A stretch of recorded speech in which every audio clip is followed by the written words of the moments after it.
നമസ്കാരം സുഹൃത്തുക്കളെ, ഫനാസാണ്. ഇന്ന് ഞാനുള്ളത് മലപ്പുറം ജില്ലയിലെ വെളയങ്കോട് എന്ന സ്ഥലത്താണ്. ഇന്ന് കച്ചവട സ്വന്തമായ വീഡിയോ അല്ല ചെയ്യാൻ ഉദ്ദേശിക്കുന്നത്.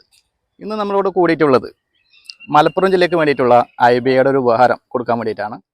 അതുപോലെ തന്നെ എന്താണ് IBA എന്നും എന്തിനാണ് IBA എന്നും IBAയുടെ സംസ്ഥാന president mister Sabu Varghese sir നമ്മളോട് സംസാരിക്കുന്നതാണ്. എല്ലാ IBAയുടെ മലപ്പുറം ജില്ലയിലുള്ള എക്സിക്യൂട്ടീവ് മെമ്പേഴ്സിനും ഒരുപാട് നന്ദി. ഞാൻ ഈ രാവിലെ ഇത്രയും നേരത്തെ ഇങ്ങനൊരു കാര്യത്തിനോട് എത്തിയപ്പം മലപ്പുറം ജില്ലയിലുള്ള 18-20ഓളം എക്സിക്യൂട്ടീവ് മെമ്പേഴ്സുള്ള എല്ലാവരും പങ്കെടുത്തു എന്നുള്ളതാണ് ഏറ്റവും വലിയ കാര്യം. ഞാൻ മുമ്പ് പറഞ്ഞിരുന്നു, മലപ്പുറം ജില്ലയുടെ ഒരു സ്നേഹം അത് മറ്റൊരു സ്ഥലത്തും കാണാൻ കഴിയാത്തൊരു സ്നേഹമാണ്. ഇപ്പം ഇന്ന് വന്നിരിക്കുന്നത്, ഇത് 6 മാസത്തോളമായി മലപ്പുറം ജില്ലാ ടീം, IBAയുടെ മലപ്പുറം ജില്ലാ ടീം 6 മാസത്തോളമായി ഈ ഒരു പണിയായിട്ട് ബന്ധപ്പെട്ട് ഇദ്ദേഹത്തിനൊരു ഭവനം നിർമ്മിച്ച് നൽകുന്ന ഒരു കാര്യമായിട്ട് ബന്ധപ്പെട്ടിട്ട് പ്രവർത്തനം തുടങ്ങിയിട്ട്. ശരിക്കും അത് നമ്മൾ ആ തുടക്കത്തിലെ ഇത് ആരോടും പറഞ്ഞില്ല എന്ന് മാത്രമേ ഉള്ളൂ. നമ്മുടെ സംഘടനയിലെ, നമ്മുടെ IBAയുടെ കരുത്തനായിട്ടുള്ള, അല്ലെങ്കിൽ ഏറ്റവും സ്നേഹനിധിയായിട്ടുള്ള, നിങ്ങളുടെ ഏറ്റവും കൂടെ നിൽക്കുന്ന ഫറൂഖ് ഭായി ആണ് ഇതിന് നേതൃത്വം നൽകിയെന്ന് പറയുമ്പോൾ വളരെയധികം സന്തോഷമുണ്ട്. അത് IBAയുടെ ഇതിൽ തന്നെ വരുന്നു എന്ന് പറയുമ്പോൾ അതിലും വലിയ സന്തോഷമുണ്ട്. ഇത്രയും ആളുകളുടെ കൂട്ടായ്മയിൽ നമ്മൾ ഇദ്ദേഹത്തിന് ഒരു വീട് വെച്ച് നൽകുകയാണ്. IBAയുടെ നേതൃത്വത്തിൽ ഒരു വീട് വെച്ച് നൽകുകയാണ്. അതിൻ്റെ ചടങ്ങാണ് ഇവിടെ നടക്കുന്നത്. തറക്കല്ലിയുടെ ചടങ്ങൊക്കെ ആദ്യങ്ങൾ കഴിച്ചിരുന്നു. അതൊന്നും സോഷ്യൽ മീഡിയയിൽ ആരെയും കാണിച്ചില്ലെന്ന് മാത്രമേ ഉള്ളൂ, നമ്മുടെ സംഘങ്ങളെ അറിയിച്ചില്ലെന്നുള്ളൂ. എല്ലാവരെയും അറിയിച്ചുകൊണ്ട് ഇപ്പം നമ്മൾ ഈ ഒരു കല്ല് വെക്കുന്ന ചടങ്ങ് ചെയ്യുകയാണ്. പ്രിയപ്പെട്ടവരെ നമസ്കാരം. ഞാൻ വലിയൊരു സന്തോഷത്തിലാണെന്ന് ഞാൻ പറഞ്ഞല്ലോ, ഒരു വലിയൊരു ചടങ്ങ് കഴിഞ്ഞു. എന്നാൽ ചില കാര്യങ്ങൾ നമ്മുടെ IBA മെമ്പേഴ്സിനെ അറിയിക്കേണ്ട ചില കാര്യങ്ങളുണ്ട്.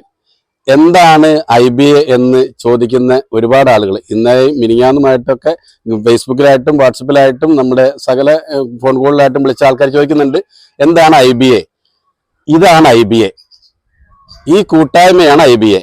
അതായത് ഓരോ സാധാരണക്കാരനും റിയൽ എസ്റ്റേറ്റ് മേഖലയിൽ വ്യാപരിക്കുന്ന, ഈ തൊഴിൽ മേഖലയിൽ വ്യാപരിക്കുന്ന ഓരോ ആളുകൾക്കും സഹായമാകുന്ന രീതിയിൽ, ഒരു കൈത്താങ്ങാകുന്ന രീതിയിൽ ഉണ്ടാകുന്ന ഈ സഹോദര തുല്യമായിട്ടുള്ള ഈ സ്നേഹം, നമ്മളെ കൂട്ടത്തിലുള്ള ആളുകളെ ചേർത്ത് പിടിച്ചുകൊണ്ട് നമുക്ക് അവർക്ക് വേണ്ടത് എന്താണെന്ന് ചെയ്തു കൊടുക്കാൻ കഴിയുന്ന ഒരു കരുതൽ, അതാണ് IBA. Investors, builders, brokers welfare അസോസിയേഷനാണ് IBA എന്ന ചുരുക്കപ്പേരിൽ അറിയപ്പെടുന്നത്. ഇത് കേരളത്തിൽ രൂപപ്പെട്ടിട്ട് 6 മാസത്തോളമായി, 18 മാസത്തോളമായി ഇതിന്റെ പ്രവർത്തനം നടക്കുന്നു. ഇപ്പോൾ കേരളത്തിൽ മുഴുവനും അറിയപ്പെടുന്ന ഒരു സംഘടന ഇത് മാറി.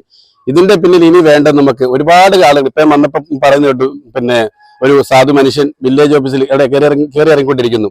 അതായത് നമ്മുടെ സർക്കാർ സ്ഥാപനങ്ങളിൽ നമ്മൾക്കൊരു പേപ്പറിന്, ഡോക്യുമെന്റ്സിന് വേണ്ടിയിട്ട് കയറി ഇറങ്ങുന്ന സംവിധാനത്തിനെയൊക്കെ നമ്മൾ ഇനി അവരുടെ ആ ഉത്തരവാദിത്ത ഇല്ലായ്മയെ നമ്മൾ ഇനി ചോദ്യം ചെയ്യുന്നു. ആളുകൾക്ക് അർഹതപ്പെട്ടത് നമ്മൾ വാങ്ങിക്കൊടുക്കുന്നു. എല്ലാ മേഖലയിലും ഇനി IBAയുടെ കയ്യൊപ്പുണ്ടാകും ഇനി മുതൽ അങ്ങോട്ട്.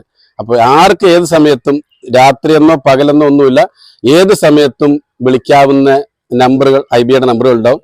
IBAയുടെ എല്ലാ ജില്ലകളിലുള്ള ആളുകളെയും വിളിക്കാം. അതുപോലെ തന്നെ നമ്മൾ IBAക്ക് ജില്ലാ തലത്തിൽ 14 ഗ്രൂപ്പുകൾ ഉണ്ടാക്കിയിട്ടുണ്ട്. ജില്ലാ തലത്തിൽ 14 ഗ്രൂപ്പുകളുണ്ട്. കോഴിക്കോടും തൊട്ട് കാസർഗോഡ് തൊട്ട് തിരുവനന്തപുരം വരെയുള്ള ജില്ലകളിൽ എല്ലാവർക്കും സെപ്പറേറ്റ് ഗ്രൂപ്പുകളുണ്ട്. അത് എന്തിനാന്ന് വെച്ചാൽ ഇതുപോലെയുള്ള അവനവന്റെ ജില്ലയിലുള്ള അവനവന്റെ ആളുകളെ, ആ കൂട്ടത്തിലുള്ള ആളുകളെ തിരിച്ചറിയാൻ വേണ്ടിയിട്ടാണത്. നമ്മളൊരിക്കലും തിരുവനന്തപുരത്ത് കിടക്കുന്ന ആള് കോഴിക്കോടുകാരനെ സഹായിക്കാൻ പോകരുത്. അവിടെ തിരുവനന്തപുരത്തുള്ള ആളെ, ആ നാട്ടിലുള്ള അവൻ കണ്ണിന്റെ മുമ്പിൽ കാണുന്ന ആളുകളെ സഹായിക്കുക എന്നുള്ളതാണ് ഇവിടെ ചെയ്യുന്നത്. അങ്ങനെയല്ല ശരിക്കും.